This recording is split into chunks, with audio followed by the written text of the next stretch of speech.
Okay, you all have asked to be a panel, so consider yourself a panel. But let me ask you, with respect to Verizon, are Ms. McClellan and Mr. Askew, are you both testifying? I'm going to give some opening remarks, and then Okay. Ms. McClellan will give our written testimony remarks. Okay, fine. So Yeah, you're like the as a- 3-minuter, Abs- you're the yes, yes, 5-minuter? Okay. Mhm. So, Ms. Didden, I hope I'm saying that right? Yes. Yes, you're first. Good afternoon, Committee Chair Che and members of the committee. Thank you for allowing me to testify this afternoon. My name is Carly Didden, and I'm the Government Relations Manager for Crown Castle in the district. As the nation's largest provider of multi-tenant wireless infrastructure, we have a long track record of working with local jurisdictions and municipalities to deploy wireless infrastructure. In particular, we deploy multi-tenant or hotel small cell facilities. Our customers are wireless carriers that provide 4G and 5G wireless service to end-user customers. We have worked closely with Maryland and Virginia to deploy wireless small cell networks for their residents, visitors, and businesses. In fact, we have already deployed over 1,000 small cell locations in Maryland and Virginia, many of which provide service for multiple carriers. Our work with the district is no different. Over the last few years, we have worked alongside government officials, other stakeholders, and the community to find solutions that work for the district. The draft small cell guidelines discussed here today and others are a result of those conversations over the last few years. In particular, we have listened to those comments, and we've engaged the services of an industrial designer to help us improve the look and feel of our facilities. In order for the district to continue to position itself as a leader and competitor in the new economy, all wards of the district will need to be prepared for 5G. The guidelines are an integral piece of that puzzle. If Amazon's RFP taught us anything about economic investment, it's that livability plays a huge role in a company's investment decision. Amazon's decision to move to Arlington and Alexandria will bring more workers, residents, and visitors to the district. We know that today, reliable, fast, wireless cell phone service is a large component of a location's livability. This means building a robust small cell network where residents work, eat, study, and play is critical to the district's plans for the future and the region as a whole. Today, 80% of all 911 calls originate from wireless devices. Small cell technology will give police, firefighters, and other first responders access to the information they need, like the ability to accurately and quickly locate where the call was placed, allowing first responders to send the right jurisdiction's personnel. A problem that first responders face when locating calls that originate close to district boundary lines, something the district first responders and residents are no stranger to. When we build out a network designed to address wireless service in urban and residential zones, we follow a rigorous process for identifying proposed node locations based on where our customers need improved network performance. We do not construct on speculation. We work closely with local municipalities and other stakeholders and community groups to identify node locations and designs that are respectful of the streetscape and meet the needs of our customers. We appreciate the efforts of all those involved in the development of the small cell guidelines. We have filed written comments on the guidelines and highlight a few of our concerns here. Wood pole small cell attachments are constructed pursuant to detailed guidelines and attachment agreements between the pole owner and small cell companies, as well as other federal and local laws. Crown Castle urges the Public Space Committee to move forward with small cell attachments to wood poles while the guidelines for attachments to metal streetlights and new poles are completed. The use of above-ground cabinets should be more widely permitted under the guidelines.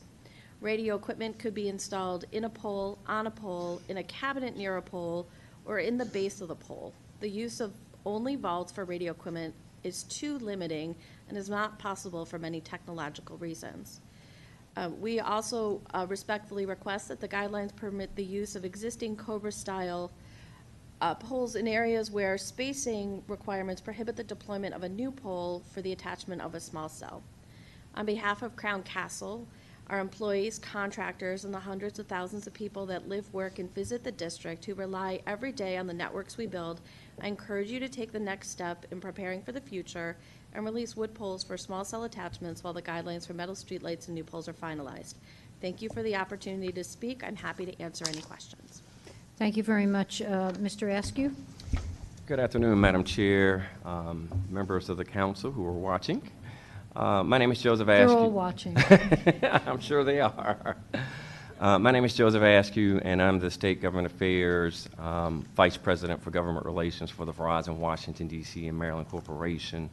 Obviously, I want to thank you for the opportunity to testify here before your committee, and you take an interest in this 5G deployment. But I also want to thank all the number of witnesses who once again showed up to provide their input, because their input is critical to this process. I also want to thank the mayor who has listened and had an open ear, and particularly through her Director Marudian, as well as Director Kukoff, who is the Director of the Office of the Chief Technology Council. My brief comments will just cover the following, and usually it's just to clarify a couple things in the opening remarks. First of all, Madam Chair, you mentioned, is this all about speed? Well, the reality is that this is certainly about faster speeds, but the bigger issue is capacity. 5G, as it relates to 4G, is it can hold 100 more times capacity than the current 4G network. You'll hear some data as it relates to speed, but again, it really is about capacity. So yes, we can do medical records transfer today, but you're also limited about how much you can actually send at one particular time. And this new network with 5G will allow for greater capacity. The other thing I would mention is that it was mentioned by one of the members earlier that Montgomery County recently passed a small cell bill, or I guess a legislative piece that prohibited small cell deployment in Montgomery County. Well, that's not quite true. In fact, what Montgomery County has done, and it did so in March, it passed a small cell commercial zoning text amendment that will allow for small cell deployment on private property. The bill that was supposed to be heard 2 weeks ago did not receive its final vote, and largely due to just because of the political situation that existed there with the elections, and the fact that their members take office in December versus when we take office here in Washington, D.C. The other thing I would mention is that we've heard mention of 3,000 poles, and I think to the general public that might seem like a lot. But it should be also noted that the District of Columbia has 75,000 poles here. And so when you put that relative to 3,000, you're only really talking about 3%. And even if you increased it to 6,000, you're no more than 10%, because we are being strategic as it relates to 5G deployment based upon where the capacity need is. And so again, 3,000 of 75,000. I just need one more minute. The other thing I would just like to mention is that, we have been working with DDOT, the Office of the Chief Technology Officer. We've worked with MPD, Fire and EMS. We have had a number of conversations with the residents of Georgetown. And these conversations actually started in substance in 2017 when the District Department of Transportation started publicizing notice of community input on the master license agreement. We've had a number of meetings this year with the community as it relates to not only the master license agreement, but also the guidelines as they are being proposed. We've met with every council member here in the District of Columbia, and in fact, we started part of our public education when we brought a 5G bus to Phelps Middle School so that council members and students can see the difference between what a 5G network or a 5G world would look like versus a 4G world. So with that, Madam Chair, I want to thank you again for the opportunity to testify, and I will now hand over our testimony to Jennifer McClellan. Thank you. Okay. Thank you, Madam. Thank you, Madam Chair. Jennifer McClellan, Associate General Counsel for Verizon for the Mid-Atlantic region. While much of today's discussion has focused on the rollout of 5G, I want to reiterate that small cells are necessary to meet and keep up with customer demand for 4G right now. And in general, wireless usage has exploded in the past decade, as wireless devices have increasingly replaced landline telephones as the preferred means of communication, and mobile data usage has rapidly increased. Reliable wireless network infrastructure is critical to the nation's capital, not only to meet the needs of residents, visitors, and businesses, but for the district and federal government agencies. Again, to keep pace with this growing demand in 4G, as well as to pave the way for 5G, deploying small cells is critical. I want to turn your attention to the chart that is attached with the testimony here, and just give you a little, and just highlight some of the demand we have been facing. So nationally, there are more than 400 million wireless connections in America, which is equal to 1.2 wireless devices for every person in the country. Demand for wireless services in the district has likewise grown dramatically since 2008. What this chart shows is the increase in wireless subscriptions in the district, according to the FCC's local competition reports from December of 2008 through December of 2016, and the decline, that's the blue line, and the decline in the red line, which are wireline switched access and interconnected VoIP subscriptions in the district, and then for comparison, the population of the District of Columbia roughly around that same time period. So since 2008, wireless subscribership in the district has increased 36%, from 1.1 million subscribers to 1.5 million in 2016. On the back, you will see the CDC, as part of the National Center for Health, began tracking wireless substitution, and significantly, over half, or 55.3%, of all households in the district were wireless only for voice service in 2016, compared to only 20% in 2007. And this chart sort of compares where the district is with cord cutting with the nation. The district has outpaced the nation in households that have completely cut the cord to landline services. Now that's just voice. Increasingly, subscribers do more than talk on their wireless phones.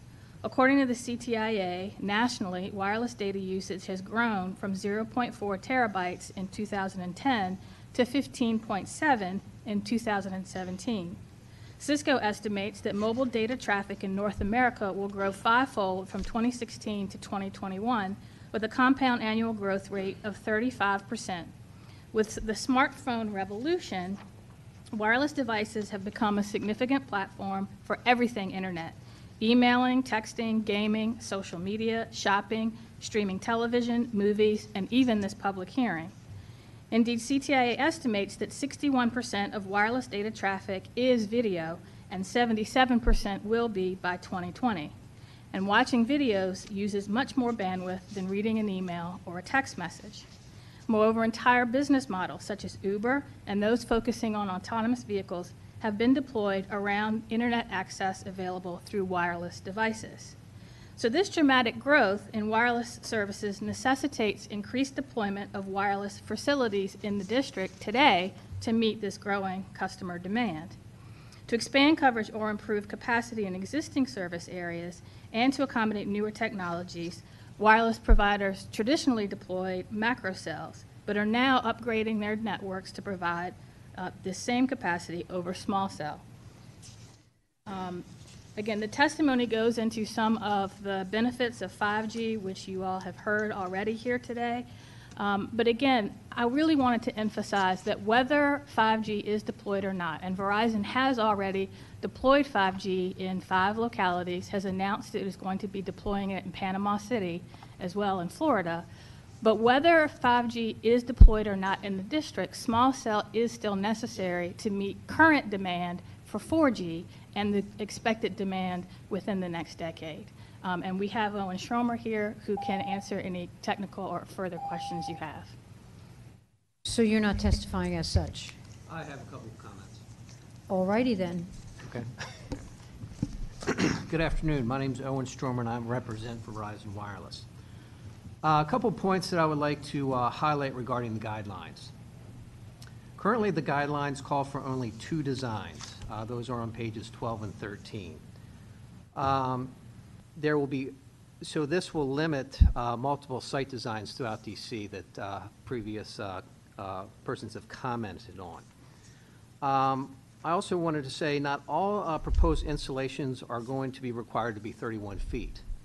In some circumstances, Verizon Wireless will only require 22 to 24-foot tall structures, and that will be based off network needs and neighborhood aesthetics.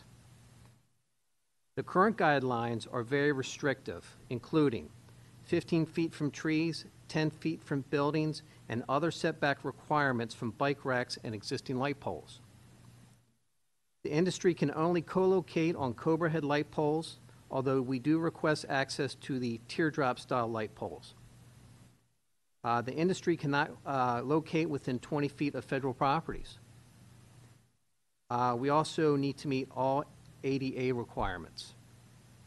Based on these guidelines, the industry will have very limited locations in the beginning to use, and there will not be this mass proliferation of new sites throughout the district, as previously stated. These current guidelines will not allow for multiple poles on the same block in most circumstances. These guidelines are basically the same guidelines that the district uses for DC light pole installations, except ours are currently more restrictive. Verizon Wireless understands the concern about trees in the district. As stated previously, we have no intention of disturbing trees, including any pruning of trees. Also, as I just stated, the guidelines for small cells and DC light poles are very similar, and the DC light poles are able to co-locate in the district right-of-ways without affecting the trees. Verizon Wireless feels that the current guidelines, with a few minor tweaks, strikes a balance between the needs of the industry and the district. I'll be happy to answer any questions that you might have. Thank you very much. I do have a number of questions. One is a sort of a more technical one, and this is for Ms. Ridden. So what is Crown Castle to Verizon?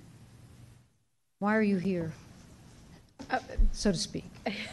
So Crown Castle is a wireless infrastructure builder.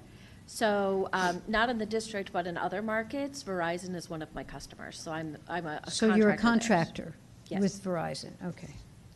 But also of the other wireless carriers, we don't build just for Verizon. No, but I mean, that's your relationship with Verizon, or with other carriers? With other carriers, Yeah, yes. okay, fine. Okay, I have a number of questions. First of all, why can't we have more co-location? What's the problem with co-location, or hoteling, as they say? Sure. So hoteling is not an option for Verizon based on the following. Each carrier has different coverage and capacity needs because each carrier operates at different frequency, uses different equipment, and has a different current network design and a different customer base. 2, the equipment space would increase by a factor equal to the number of carriers on a pole, since a carrier would require each carrier would require their own equipment. Also, a multiple carrier design would limit each carrier's ability to adjust to technology changes in the future. Do they do this hoteling in other cities? Sure. Depending on the carrier and the carrier's needs, Verizon has done it in the past, but due to the technology that we use today and that we are currently implementing, hoteling is not an option anymore. It was an option in the past, but now it is not an option. So you're not using any of your current technology in a hoteling capacity elsewhere? That is correct. The current technology that we are deploying now. And there's no way for you technologically adept and fantastic minds that you have for this to happen? That is correct. We're not looking to put sites where they're not needed. No, not where they're not needed, but to share. Isn't it true, wasn't there some kind of a lawsuit or something with respect to telephones and how a telephone carrier has to carry other telephone systems? What's that all about? And why shouldn't you have to do that too? So I think what you're referring to is Good, on- because I don't know what I'm referring to. I think what you're referring to is on the landline side. When the local exchange market was open to competition, there were requirements that to allow new entrants into the market, incumbents had to allow them to co-locate their equipment in the same central offices where their equipment was under certain circumstances. Right, so has- shouldn't it be the same thing? In other words, why should you not, why shouldn't you all get together and then use the same? The difference is, and I would note that very few competitors co-locate in incumbent facilities today. Well, maybe but- very few do. That's not, I'm asking whether they can. Well, here's the difference. The difference is on the landline side, you had an incumbent carrier who had a regulated monopoly, and you were opening the market to new entrants. And because of the difficulties that the FCC found that those new entrants had in entering a market, they said, incumbent telephone companies, you have to lease pieces of your equipment and allow them to co-locate in your facilities where you already exist. The wireless industry is completely different. The No, I wireless understand all industry that. has I been- get that. That was the reason for that. Okay, fine. But what it shows you is a roadmap for how that can be done. Whether it needs to be done for competition purposes is a separate question. We're looking to see if it can be done for aesthetics or limiting the number of poles that have to be used. And it seems to me that you can all sort of use the same avenues, so to speak. Theoretically, that would be true if all carriers needed to put their equipment in the exact same space to meet their capacity or network needs. That's not necessarily true. So number one, even if you were to say we want wireless providers to co-locate together, AT&T may want to put their things on one block, but Verizon doesn't need capacity there. They need capacity on another block. So that is part of the issue. Part of the issue is also they operate at different frequencies. And if individual nodes for a provider are too close together, they interfere with each other. So you may have an AT&T facility that is in one place, but if you put a Verizon facility there, it's too close to another Verizon facility, they interfere with each other and it won't work. So where it is possible, where it is possible and technically feasible, the industry has done it. The problem is, too often now, it is not. Let me just stay with that for a second. Did you, like, when you were taking biology or something like that, you have these, like, pictures of the body, and then you can peel back a layer, and then you see the muscles, and then the bones, and all like that? Okay. So why couldn't you take AT&T, that's one layer, and Verizon is a layer, and whatever, and find out where the overlap is, and to the extent that there is a possibility of co-locating, that's what you would do? I think the guidelines have, in effect, incentivized that by limiting how many can be in a particular place and limiting existing poles to first come, first serve. Well, why don't they prescribe in the guidelines that this must be done to the maximum extent possible? Just saying.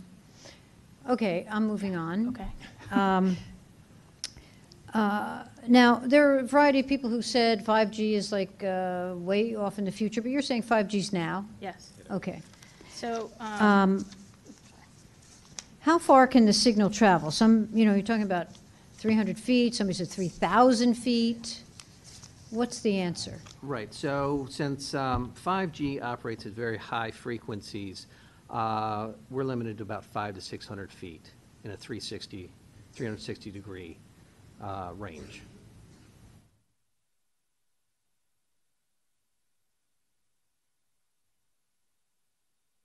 So, do you know whether other carriers are similarly situated? I'm not going to be able to speak for other carriers Okay. and their 5G solution. You don't know what your competition's up to? Okay. I can speak to that. Oh, okay. Yes, because so, you work for all of them. I work for all of them. So what Crown Castle does is we build out we build out facilities, and then the carriers rent space from us. So we do the engineering to make sure that we can operate radios and antennas for a number of carriers on similar frequencies without interference issues. So I can tell you that we generally space our equipment from 300 to 500 feet apart on a diameter, depending on where we are in an urban environment. And can you also clarify something about whether, you need a complete, clear line of sight for these signals to operate? Somebody's saying, no, you don't. Yes, you do. No, you don't. Well, you need a line of sight from where you're standing with the wireless device to the small cell facility. Mm-hmm. And then once you connect to the small cell facility, depending on the technology used by the provider, for instance, we use fiber optic cables under the ground to then connect to the internet or to the public switch telephone network. Okay, but I'm trying to make sense of what people were saying, because, Well, so I'm on the street, and a big double-decker bus comes by, and the cell thing is like over there. And the Right. double-decker bus is not moving. So I have to move?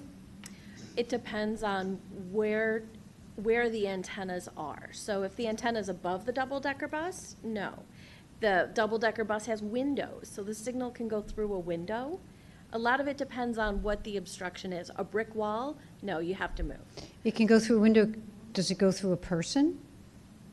I'm not a scientist, I can't speak to that. It can go through a window. It depends on the mass of the obstruction. How do you know it can go through a window? Because But you don't know about a they're clear. person. Because I'm not the engineer. Okay, but you knew about the window. Yes, I know about the window. That's why when you're on your cell phone and you're inside, if you have trouble with the connection, if you go near a window, your connection improves because you have better line of sight to an antenna. Okay. I'd also like to comment on that. So this, again, as stated, this isn't just about 5G, and our networks don't run on just 5G. They don't run on small cells. They run on the macro network. They run on in-building network. So if you're sitting there at the bus and maybe the 5G antenna right there is being blocked possibly, the macro site would come into play and be able to offload the data or your voice, or the small cell that's on the rooftop, the 4G small cell that's on the rooftop 2 or 3 blocks away. So, and that's what is great about a lot of these networks is we're not just using one technology. We just don't put in 5G and flip the switch and everything's great and good to go. We use multiple frequencies, multiple pieces of equipment, multiple ways to provide capacity and service to the district. There is no one solution to a great network. So the 5G cell has to be connected to the network underground? Correct. So what's going on here? I mean, it's just additive? No, so your cell phone transmit and receives from the antenna, okay? Right. The antenna is then connected by fiber optics to the public network, and then that data or voice transmission is taken to wherever that next stop is. And the data that's received is the same route that comes back. So why can't we put all these things on rooftops? We do have a multiple number of macro sites and 4G sites on rooftops. When we get to the 5G, it needs to be closer to the end user. One, because we're at a higher frequency, and it only goes about 500 to 600 feet. It's very low powered, but we're also able to recycle the spectrum much quicker, so it's much more efficient for the data to be used. You know, you're out of my league, but if I don't need that when something should suddenly obstruct it and it can connect some other way, I don't see why we just can't have them all on the rooftop. Well, like Honestly. Well, again, it's proven already that what we've got on the rooftop is just not adequate. Okay, not even near being adequate. So you may need more rooftops, but it doesn't mean that they have to be lamp poles. No, we've kind of maxed out what you can do at that height with 4G. The next But level if the height is the same as the 31 feet plus the 10 feet, if it's a 4-story building, what's the difference? Wait a second. So, again, we are looking at. There's a gentleman in the back who keeps raising his hand. I'm not going to recognize you. I know you feel eager, but it's not going to happen. Okay?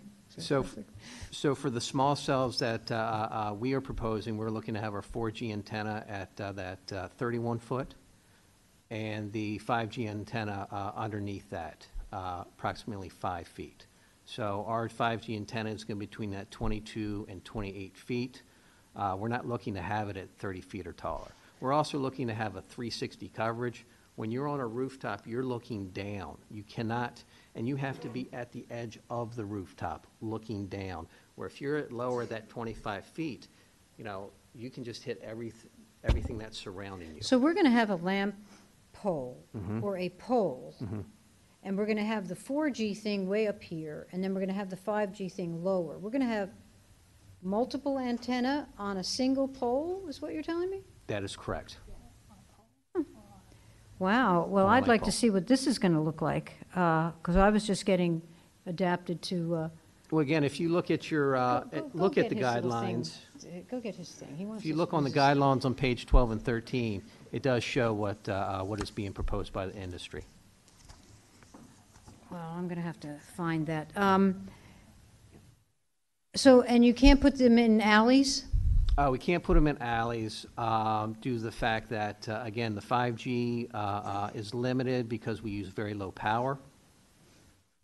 And it just does not penetrate through buildings. So if you used more power than it would? Unfortunately, with 5G and the technology that's being developed right now, we're not able to Okay. do that.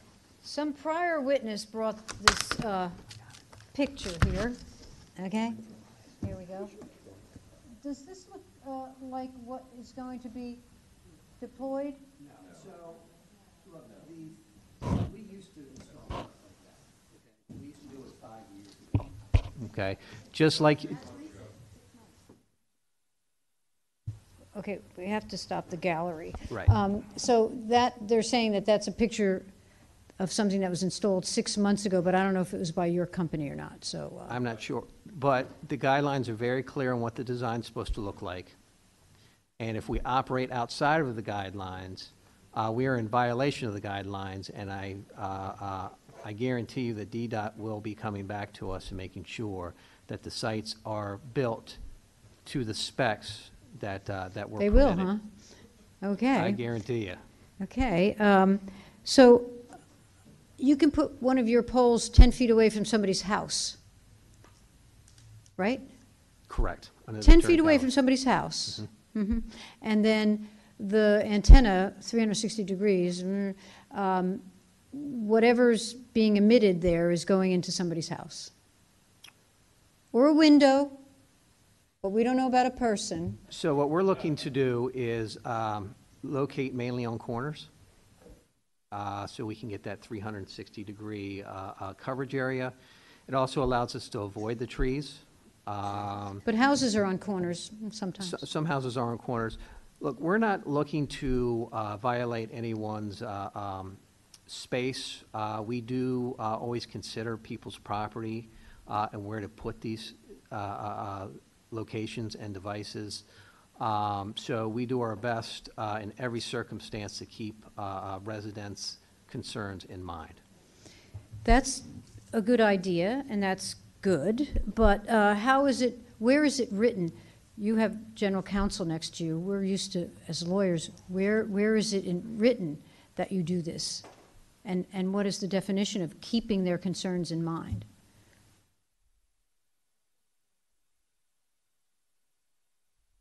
I think there's what you're legally required to do and what, as a matter of course, you know is a good idea to do unless you want to face a legal requirement down the road. So I think that in designing where to put these, we are not going to be looking to invite public outcry. We are going to be very deliberate, and the master license agreement actually does require when applications are submitted that we have to notify the ANCs. But beyond that, we are going to talk to the community where we want to put these specific sites before we put them in. Well, but as I saw the draft guidelines, and maybe we have a new version, but as I read the draft guidelines, and that's why I asked the people from the Capital Planning Commission and the Commission of Fine Arts, it says that if somebody makes an application and it doesn't meet the guidelines, which is why the guidelines are really important, right? If it doesn't meet the guidelines, then the ANC, then the National Capital Planning Commission, then the Fine Arts Commission, then they get notification, and then they can opine about it, which impliedly says to me that if they do come within the guidelines, then they get their application approved. But the master license agreement also requires, before you submit your applications, that you have to notify the ANC. And the guidelines, as I understand DDOT's process, the guidelines are being created with input from NCPC, CFA, Historic Preservation, the ANCs. The whole idea behind the guidelines was if DDOT addresses those concerns, then as a streamlined process, you should be able to move forward. And if you don't meet those guidelines, then you would have to have a sort of one-on-one review where they have to approve, DDOT has to approve that application that is non-conforming. And DDOT has pretty much made clear that's going to be rare. And so I think our goal is to only submit applications that apply with the guidelines. But if they don't, then you have this further process. But if they do, it seems like you go forward straight away. But remember, the whole purpose of the guidelines was to address these concerns up front, so that once they're addressed up front in the guidelines, if you meet the guidelines, then you should be able to go forward. But that's so generic. I mean, and that was part of the testimony of some other people, that, it doesn't really capture particular concerns. So if you have these general guidelines, and the greater the generality, the greater the ambiguity and latitude in guidelines, and guidelines, after all, is, what was that wonderful pirate movies? They're just guidelines. If they're just guidelines, then they're supposed to guide you, but they're not determinative. So you meet the guidelines, and then you're home free. So I would respond in a couple of ways.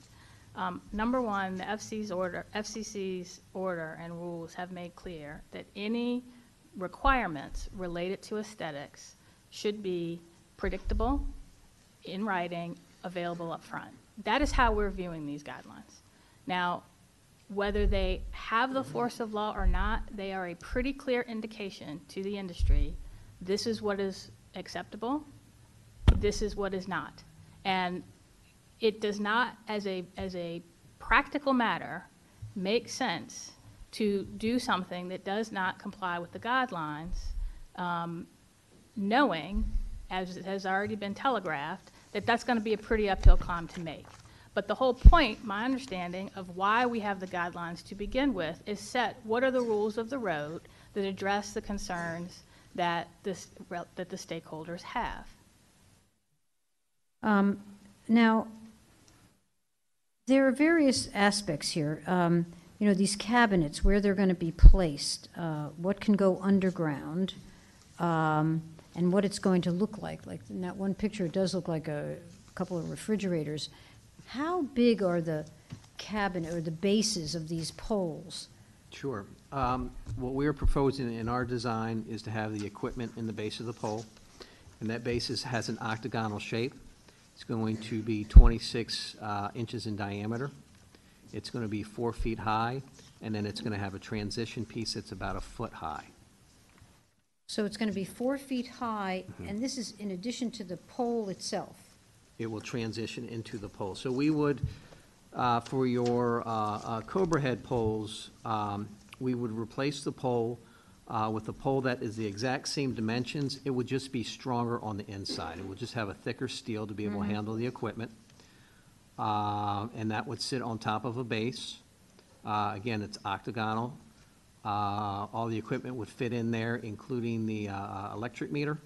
Be 4 feet high, and then it would have a 1 foot transition so it wouldn't look so square at the top. Is there any reason why you wouldn't put it underground? Sure, there's multiple reasons. Somehow I knew you. Right. I mean, we've looked at this. First of all, small cell equipment needs to be close to the antenna. so there is no signal loss. Locating the equipment in the base of the pole is the maximum distance between the antenna and the equipment, and anything beyond this will significantly affect the performance of the site. Ventilation is critical to mitigate the effects of heat and moisture on the small cell equipment. Vaults will require fans, sub pumps, and open grate vents in the sidewalks, and will require a minimum size of 4 feet wide, 9 feet long, and 3 feet deep. Placement of such large structures in the sidewalks is impractical because DC right-of-ways are already congested due to existing vaults, utilities, and trees. Open vent grating for air intake and exhaust fans present concerns, as we believe, 1, DDOT's 2017 Design and Engineering Manual prohibits open grates in DC sidewalks. Open grates can become obstructed, preventing airflow to the equipment. Open grates create the opportunity for water infiltration during heavy periods of rain. Since open grates are prohibited, air conditioning would be required, which would require an even larger vault size. Even under that circumstance and that design, there would be some sort of ventilation that's required. As stated earlier, sub pump is required, and we have the following concern because, 1, we would need a place to discharge the water.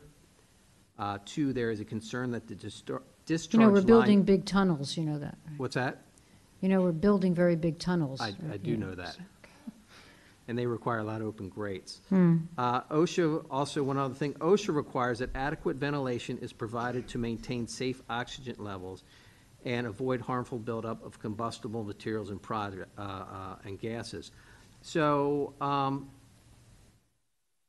you know, just not having the open grates, vents in the sidewalks, and having a cover that is the same material as the sidewalk itself would not allow ventilation, and so our equipment would fail quickly under the heat and moisture conditions here in the district. Mr. Askew, you said 3,000 poles additional? Did you mean additional, or do you mean 3,000 poles? I just mean, I meant, excuse me, I meant 3,000 poles. So it could be existing poles. Yeah, absolutely. How many additional poles would have to be put up? Well, you know, well, let's just And say. you're just talking about Verizon, right? Yeah, no. 3,000 was the number that you used. Now, the number that we got from If I used it, I made it up. Okay. No, I don't, okay. because you said All right. 3,000 poles. No. I said 3,000 poles because I was responding to what you and somebody else said earlier today, right? Well, So here's what I'm saying. Here's what I'll say. We had a community meeting with the Department of Transportation, and each of the providers were asked over a period of time, how many small cells do you think that you will deploy? And the total. and that equates to poles. And that equates to poles. Okay. Right. So the answer was about 3,000. Right. So I wasn't disputing the number. My point was that if you take 3,000 poles and you No, have I know, it- your yeah. point is that relative to all the poles that we have, it's a drop in the bucket. Yeah. But 3,000 is 3,000. Was Yes. that meant to be, do you know, all of the providers, and is that new poles, or is that poles that already exist? Well, let's just say, I can only speak for Verizon, and our initial plan only contemplated existing poles because we thought, just like Councilmember Evans said, that standalone poles in the District of Columbia with 75,000 poles was a non-starter. Right, so you don't have any additional poles.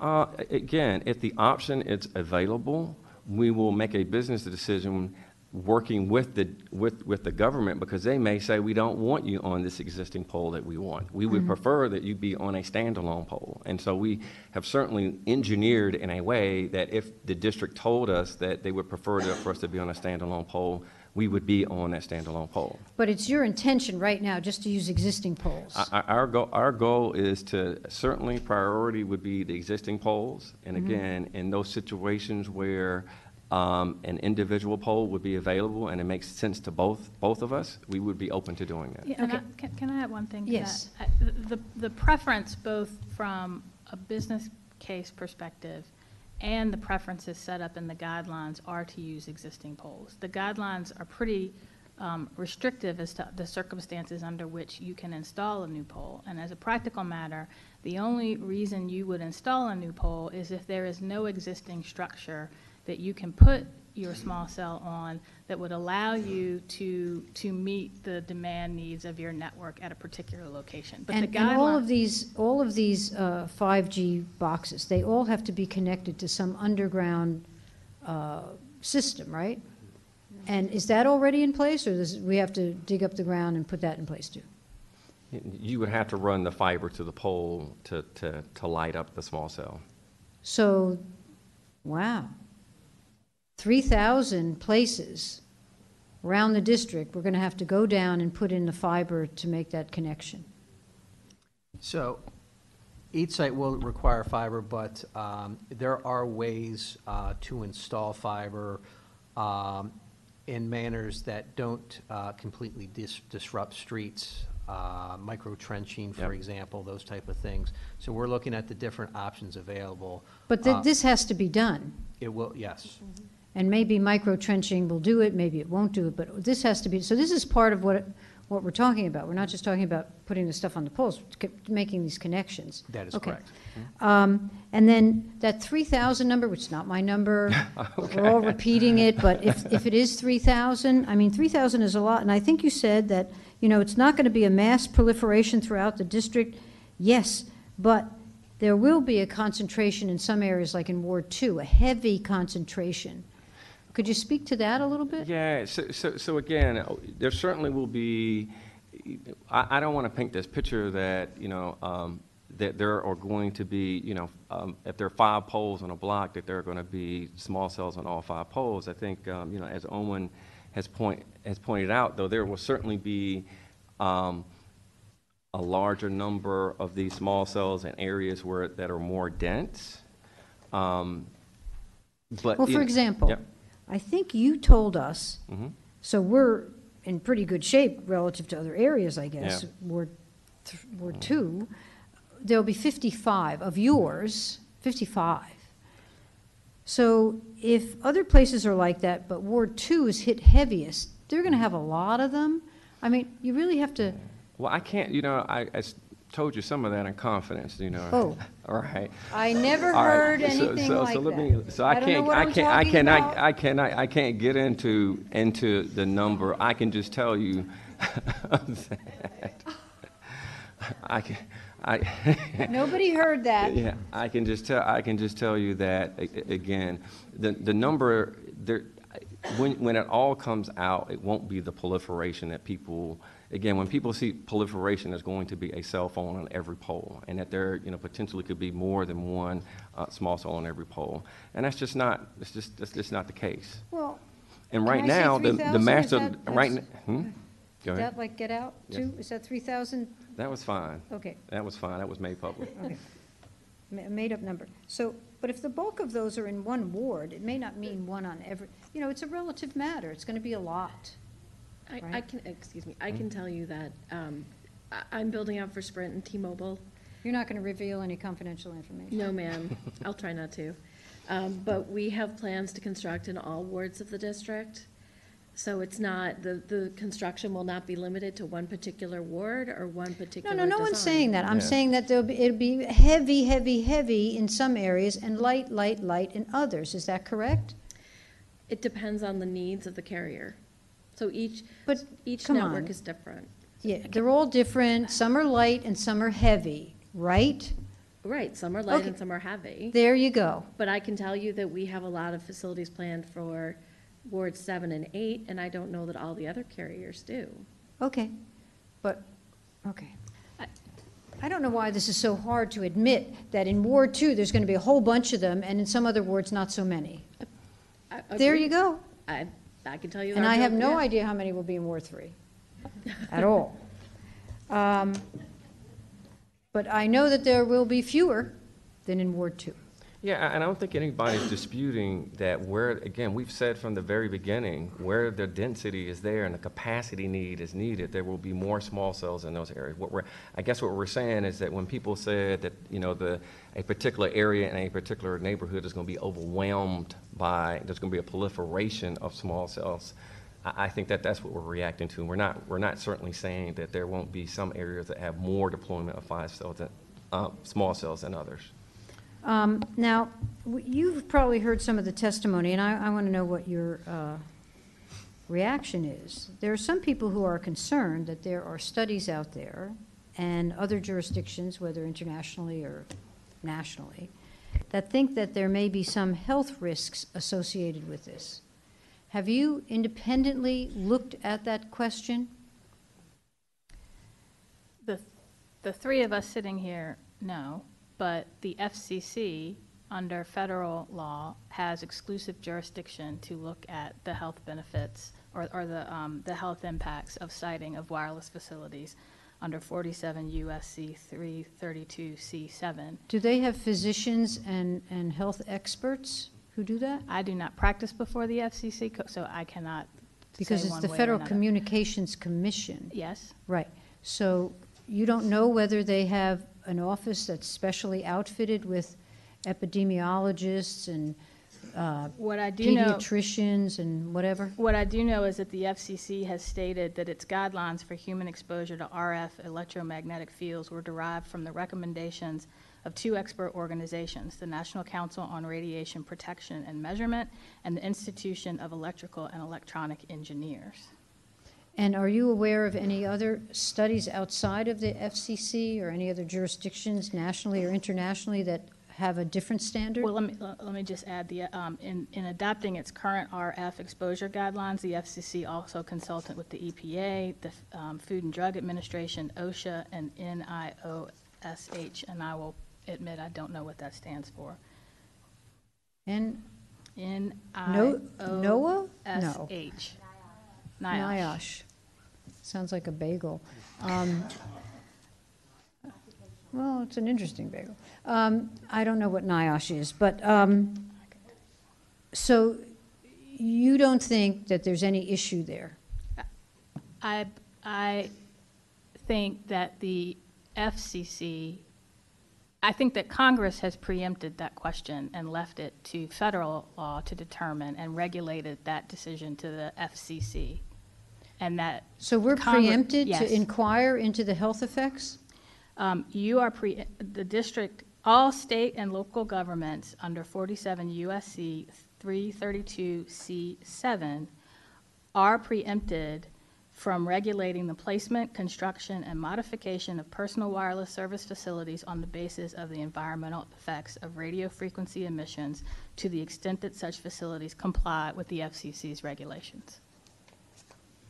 Wow. You know, there was a time when federalism had a bad name, but it's gotten such a better name under recent national behaviors that even with the siting of nuclear power plants, health and safety issues fall to the local jurisdiction to inquire into. So you can at least have some role to play. I don't know what your philosophy is of federalism, but do you think your view is that from your law school training that that's an overreach?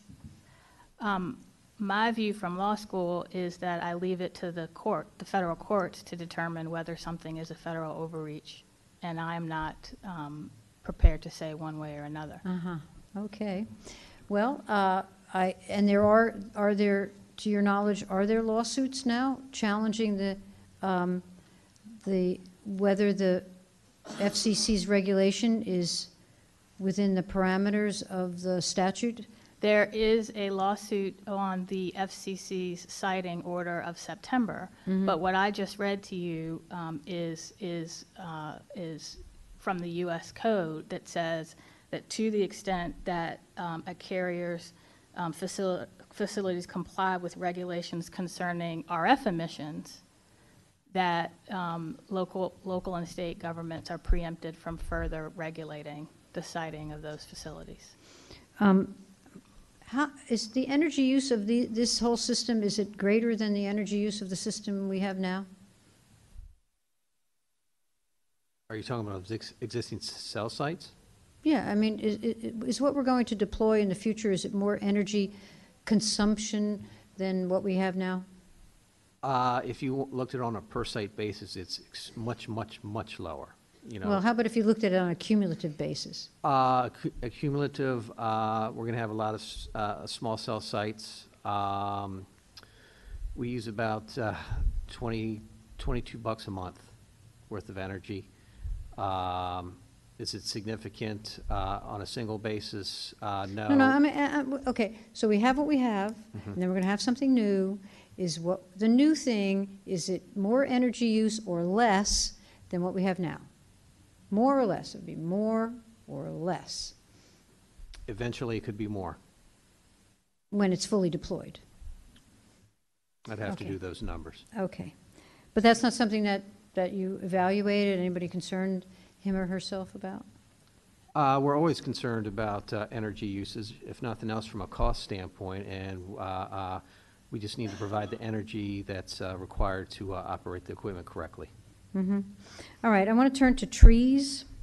Now, these promises about not destroying any trees or doing anything with trees when you install them, I assume you would not be averse to the guidelines requiring that to the extent there has to be some trimming so that there's no interference with existing sites once they're installed, that that be done, that we can prescribe how that be done, so it's not done in the way Pepco sometimes does things and basically kills the tree slowly instead of just chopping it down. And also that the costs of that should be on you.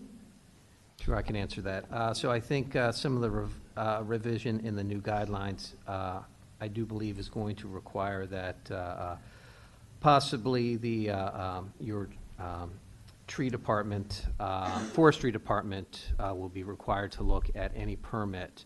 Anytime we can't touch a tree unless we have a permit in the district. We can't build a site unless we have a permit in the district. We will not trim a tree without a permit from the district. And under that permit, your forestry management division will have to approve that. They will have certain steps and guidelines, including an approved contractor that we would hire on our behalf. And so you would pay for it? Yes. Okay. I think that's all the questions that I have for this panel. Thank you for your patience. And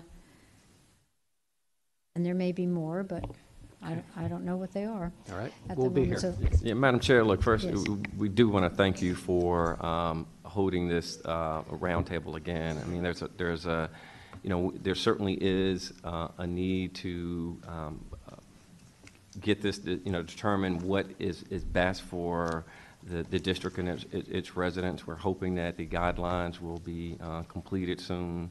And we've taken note, you know, of all the concerns. We do believe that we've worked hard to make sure people are informed of the benefits and what it means, because a lot of people are asking the same question you asked. You know, how will 5G change my life? You know, how will it be different than? Well, you know, I than don't know how 4G? transparent and engaged we've been, you know, with ANCs or with the public generally, because these master license agreements, Yeah. you know, who knew about them? I didn't know about them. This was done with the OCFO and you all. And we were like kept in the dark about it. And then I don't think this has been exactly, you know, the kind of open and transparent process that we would have expected or wanted. This is a big deal. It's a big deal for people. And you know this as much as anybody, because you've been around here a long time. Not that long, he's not that old. But you've been around here. And you know that in the gap of lack of knowledge, all sorts of things get filled in, all sorts of concerns get magnified, all sorts of worries get expressed. So it's always so much better just to put it all out there, and I don't know why we didn't follow that with this, but anyway, that's just, I'm just complaining at the moment, so. Well, again, we have made ourselves available to, you know, engage in that type of process.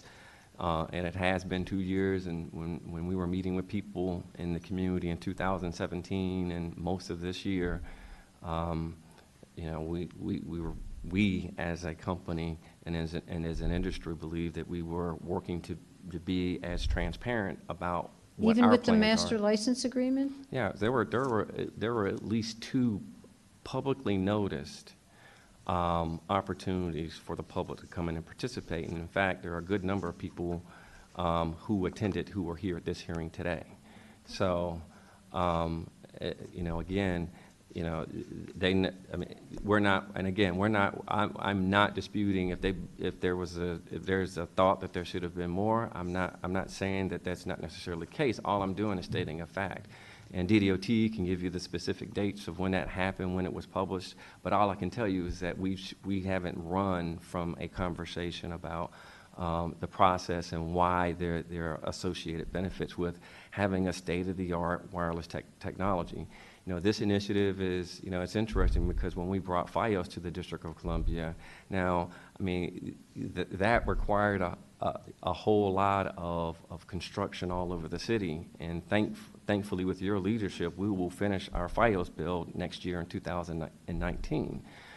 This is a, you know, relatively speaking, this is a much smaller project, and it won't require as much facility placement as our FiOS bill did. Yeah, but that's underground.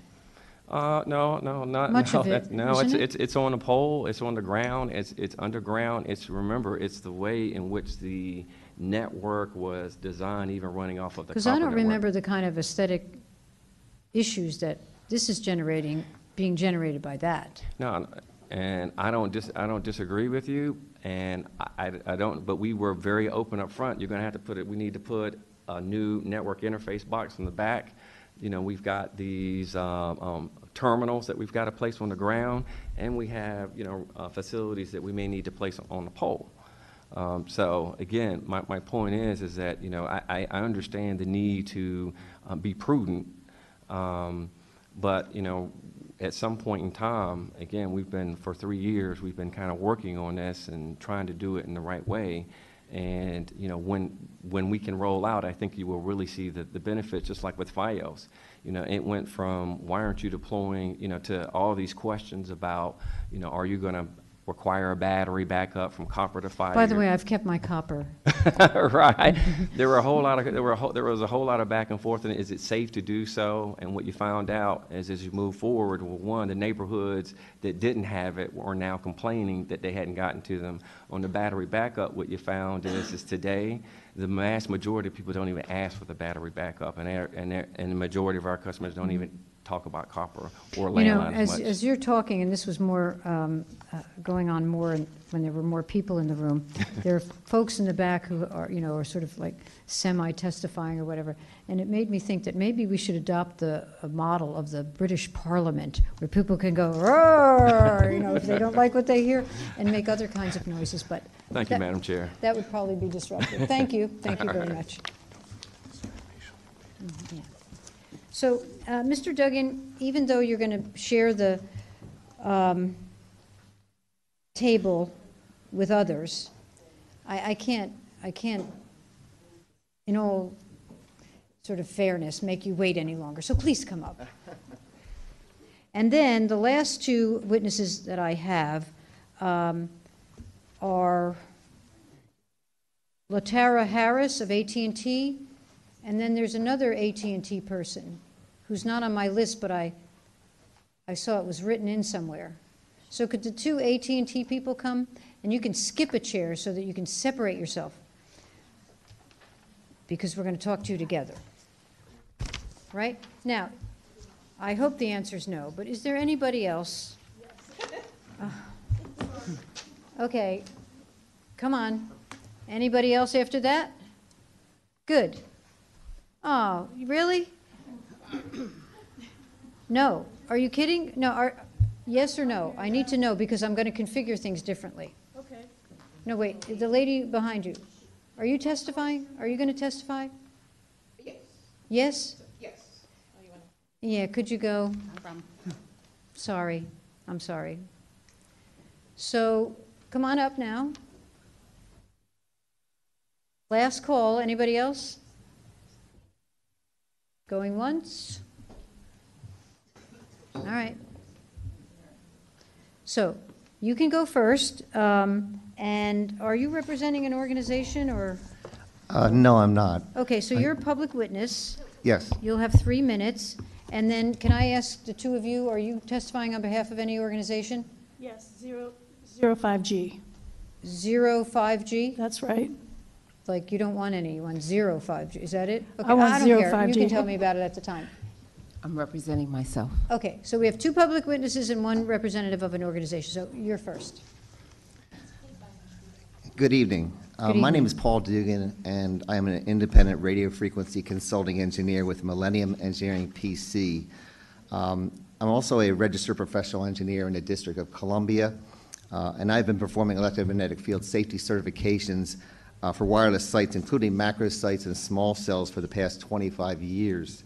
My firm provides compliance services to Verizon and all the other carriers as well.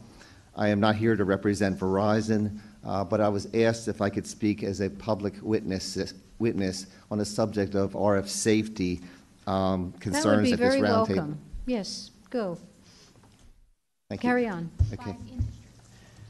As a registered professional engineer, I want to say that my first priority is to hold paramount the health, safety, and welfare of the public. The Federal Communications Commission, as discussed in the last panel, has sole jurisdiction over the regulation of electromagnetic fields for licensees, and the subject is preempted provided the facilities comply with the exposure limits and guidelines. The FCC guidelines for operating wireless networks are based on the recommendations of several national and international health and safety agencies, including the Environmental Protection Agency, the Food and Drug Administration, the National Institute for Occupational Safety and Health, the Occupational Safety and Health Administration, the Institute of Electrical and Electronics Engineers, the National Council on Radiation Protection and Measurements, and the American National Standards Institute. I have performed extensive analysis regarding small cell exposure compliance and have also reviewed certifications of other firms performing similar work. Verizon plans to deploy two classifications of low-power small cells in the District of Columbia. There's a Class A small cell, which is a hybrid 4G and 5G solution, while Class B is a 5G only solution. Using FCC prescribed methodologies, the calculated upper limit ground level exposure from a Class A small cell is 2% of the FCC's general population exposure limit. The calculated upper limit ground level exposure from a Class B small cell is 0.25% of the FCC's general population exposure limit. In layman's terms, the predicted upper limit exposure levels are approximately 50 to 500 times below what the FCC has deemed as safe levels of human exposure to electromagnetic fields. And keep in mind that the exposure limits already have a safety factor of 50 to 100 built into them. All the carriers designed these small cells to not only comply with the FCC exposure limits and guidelines, but they generally comply by a substantial margin, as indicated by the calculated upper limit exposure levels just mentioned. This low level of RF emissions surrounds us daily, essentially 24/7 from various sources in our environment, including but not limited to television and radio broadcast signals, Wi-Fi signals, cell phones, television, and amongst countless others. The contribution of relatively low-power radio signals from small cells is not going to consequentially elevate the existing composite RF exposure in the environment. The deployment of small cells is essential to the rollout of 5G technology, which is a key component of advancing wireless technology and improving the smart cities model of the future, which will drive improvements in public safety, the environment, local economies, and communication. Thank you. Thank you very much. Okay, so if you would again identify yourself and your organization, and then you'll have 5 minutes. Thank you